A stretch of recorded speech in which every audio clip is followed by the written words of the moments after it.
Hello folks. Yeah, I'm going to do a review, something I've done for a while actually. I can't be bothered reviewing WWE, TNA. I was going to review Border Wars, but I don't really have much more to say than everybody else has already said, I guess, of the reviews that I've seen anyway.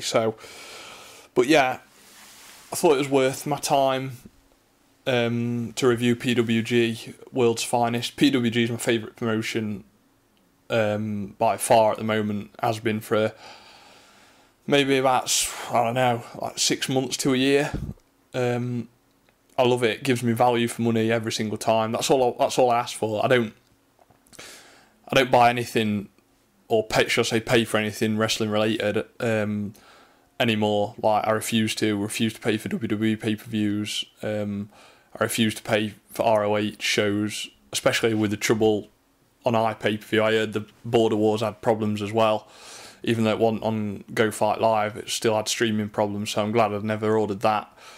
But I don't mind giving my money to PWG. I think they give me my money's worth and then some every single time, so I don't mind shipping the DVDs from High Spots. They've never let me down. Always get delivery at the most sort of 2 weeks. Normally it's about a week, which is absolutely fantastic from, say it's coming from the States. So if I can order it and get delivery within a week, then that's great, and I'm happy to give PWG my money to show that they're putting on a good product. So yeah, as I said in my review, I was a little disappointed with Kurt Russell reunion.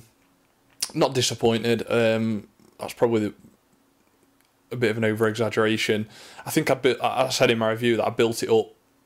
On paper, it looked like it was going to be amazing, but didn't quite get to those heights, in my opinion. But so I was looking forward to see how they'd come back with World's Finest, which was a show that kind of slipped under my radar a little bit. But this was a great show. This was one of my favourite shows of the year so far, and they more than bounced back. It certainly helped that they were back in front of the normal crowd. Obviously, it was a different crowd for Kurt Russell reunion, which I think hurt the show. They didn't seem as into it. They were into certain guys, but not overall as a general product. So yeah, back in front of the normal crowd, and this was a great show. So I'm not going to go into too much detail, but just quicker skim over the card. So yeah, first up we get Kevin Steen in the ring saying that, cutting a promo, basically, pretty funny promo, saying that he won't be having a match tonight, and we get Peter Avalon coming out and sort of jumping Kevin Steen from behind, and we get an impromptu match, which I was more than happy to see. I love Peter Avalon. I think he's a fucking man. He's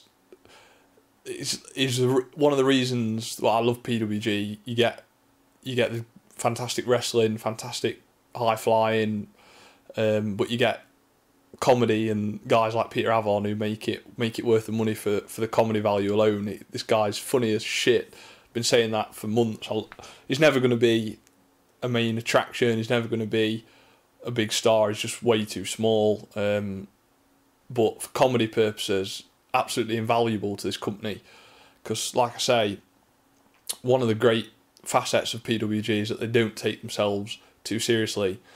From what I've seen of Chikara, it's not as quirky and as reliant upon comedy as Chikara, but it also doesn't take itself as seriously as, say, ROH, with all the MMA comparisons that ROH try and make and all that shit. So absolutely brilliant balancing act between comedy and wrestling, and just pure wrestling, which is why I love PWG.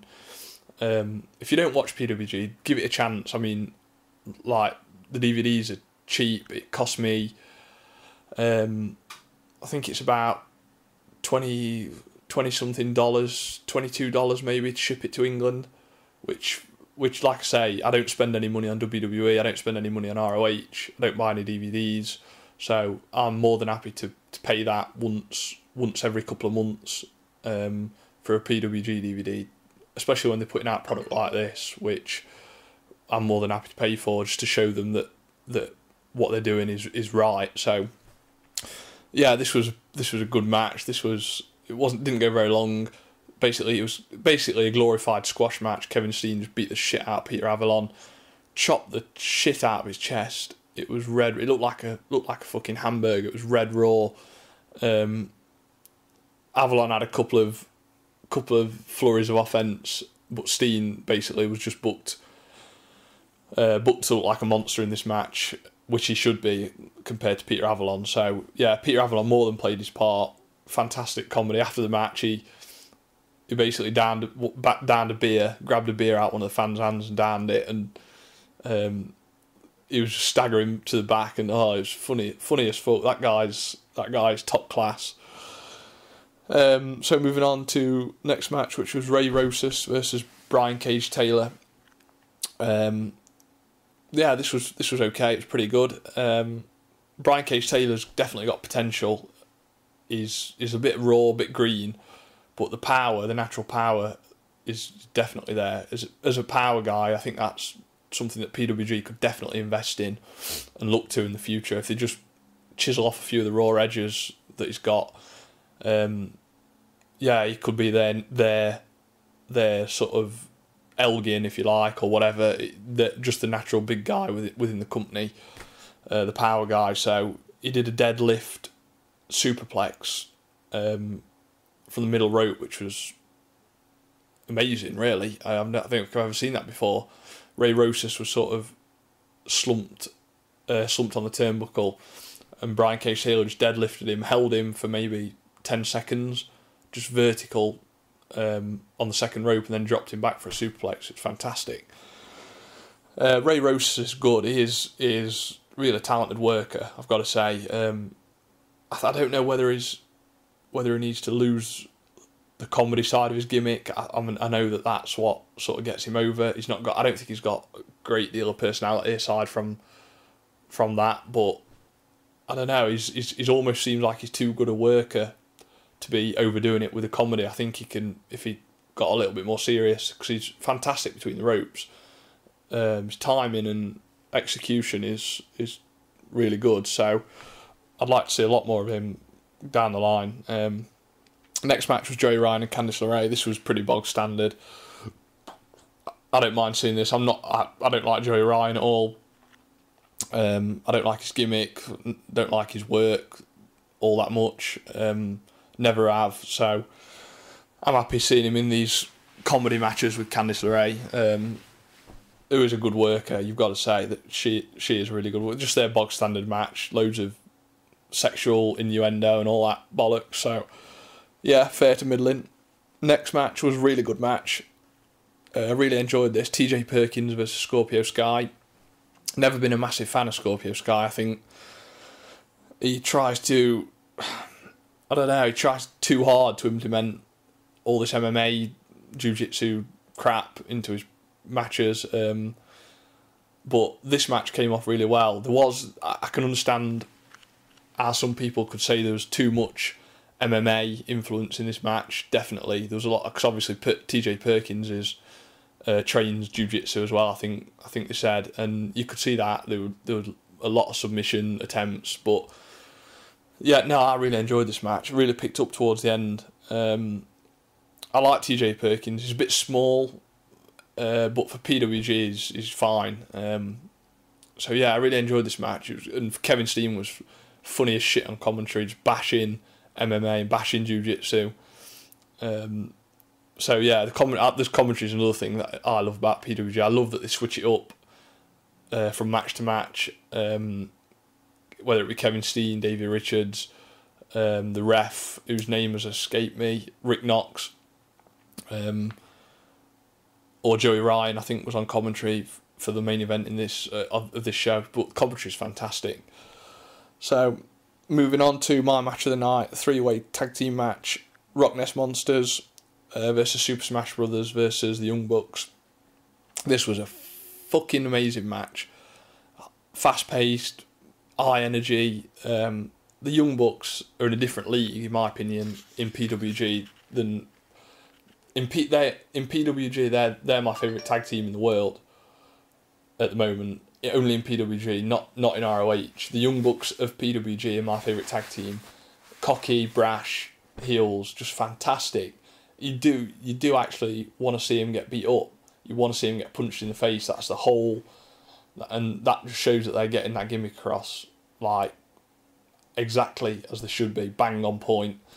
Everything that they do like is antagonising. It's fucking arrogance. It's everything rolled into one. A fantastic package, great stuff. And Super Smash Brothers are,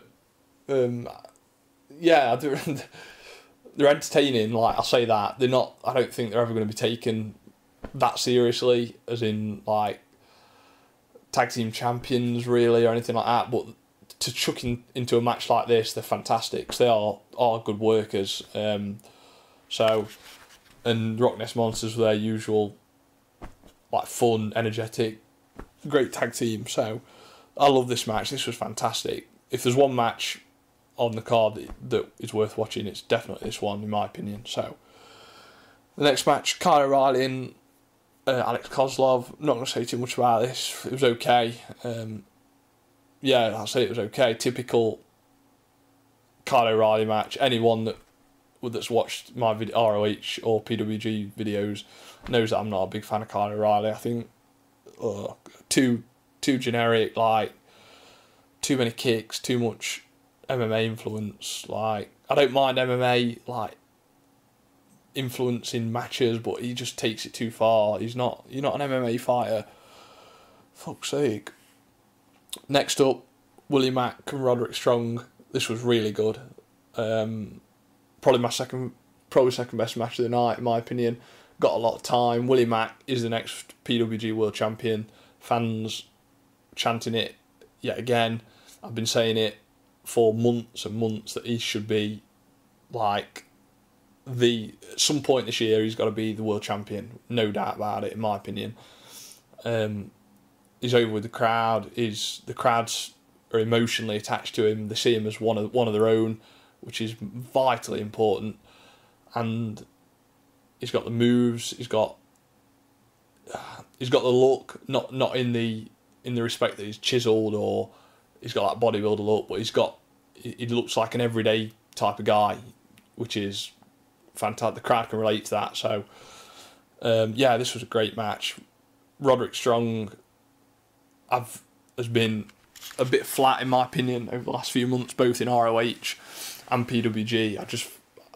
I feel that his act has really grown a bit stale, but he came alive here. Definitely came alive. I don't know whether he was being told to make sure Willie Mack gets over, but he definitely came alive in this match and really busted his arse to make it as good a match as it possibly could be. So this was a great match. And last match, PWG World Championship match, El Generico defending against Eddie Edwards until Kevin Steen came out, gate crashed, and it turns into a three-way match, triple threat match. Now, two problems with this match. One, it was too short. It seemed like they crammed everything in, all their big impact signature moves. I think the match was about 15 minutes, which is too short for a match like this. This should have been billed as like mega important, big stakes type of match. It should have been. I mean, the three people that were involved, lots of talent in this match, and it should have gotten at least 30 minutes. Between 30 and 45 minutes would have been the right amount of time, in my opinion, to build the match. But they crammed everything into about 15 minutes, and while it's entertaining and it's bang, bang, bang, move, it's in your face constantly. It's also a bit too much, and it probably could have done with a bit more build, in my opinion. But so yeah, that's problem one. Problem number two is the title change. Why the fuck did this happen? If anyone knows why this happened, why they took the belt off Genrico, just let me know if I'm missing something. I mean, I've not heard anything. I don't know if he's working dates abroad, and he can't do the dates that PWG want him to do. So that's maybe a reason. I don't know. I don't think he's injured as far as I'm aware. But they switched the title